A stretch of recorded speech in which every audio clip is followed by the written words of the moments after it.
পুরো এলাকা কিন্তু এক ধরনের কিন্তু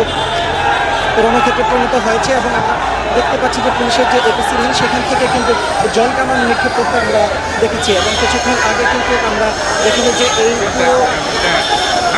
প্রেস ক্লাবের সামনের যে জায়গাটি সেই জায়গাতে শিক্ষকরা সকাল থেকে তাদের দাবিতে অনড় অবস্থানে ছিলেন এবং তার প্রেক্ষিতে কিন্তু আমরা দেখেছি যে পুরো বাংলাদেশ থেকে কিন্তু এমপিওভুক্ত যে সমস্ত শিক্ষকরা রয়েছেন তারা তাদের যে দাবি সেই দাবি নিয়ে কিন্তু তারা আজকে প্রেস ক্লাবের সামনে সেই অবস্থান কর্মসূচি পালন করে আসছিলেন এবং এক পর্যায়ে কিন্তু যখন এই রাস্তার দুই ধার বন্ধ হয়ে যায় তারপরে কিন্তু আমরা দেখেছি যে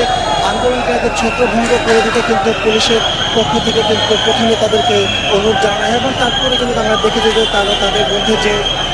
অবস্থান সেই অবস্থাতে তারা পুরো এলাকা থেকে তারা সরে যাওয়ার চেষ্টা করছে এবং আমরা দেখতে পাচ্ছি যে পুলিশের এপিসি ভ্যান থেকে কিন্তু জল কামান নিক্ষেপ করা হচ্ছে এবং আন্দোলনকারীদের ছত্রভঙ্গ করে দেওয়ার জন্য এবং পুরো প্রেস ক্লাব এলাকা কিন্তু এই মুহূর্তে আমরা দেখতে পাচ্ছি যে এক ধরনের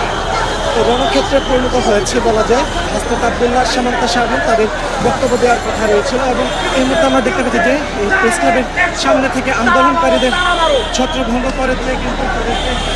এই অঞ্চল থেকে সরিয়ে দেওয়া হচ্ছে এবং পুলিশের পক্ষ থেকে কিন্তু পুরো এলাকা খালি করার জন্য কিন্তু তাদেরকে অনুরোধ করা হয়েছে আন্দোলনকারীদের এবং শিক্ষকরা যে তাদের যে দাবি তারা কিন্তু বলেছেন আমরা যখন তাদের সাথে কথা বলেছি তারা জানিয়েছিলেন আজকের এই অবস্থান কর্মসূচি থেকে তাদের যে দাবি অর্থাৎ তাদের যে দাবি মেনে নেওয়া হয় তাহলে তারা কিন্তু বলেছেন যে তারা তাদের ক্লাসরুমে ফেরত যেতে চান। আন্দোলনকারীরা তারা ক্লাসরুম ছেড়ে এই রাজপথে তারা আন্দোলন করতে চান না কিন্তু তাদের যে ন্যায্য দাবি সেই ন্যায্য দাবি পূরণের জন্য তারা দাবি জানিয়ে আসছিলেন এবং আমরা দেখি যে কিছুক্ষণ আগে অন্য একটি অনুষ্ঠানে আমরা ছিলাম সেখানে কিন্তু বাংলাদেশের বিপ্লবী ওয়ার্কার্স পার্টির সাধারণ সম্পাদক সাইফুলের একটি মন্তব্য করেছেন যেটি বলেছেন যে আসলে এই যে কোনো ধরনের আন্দোলন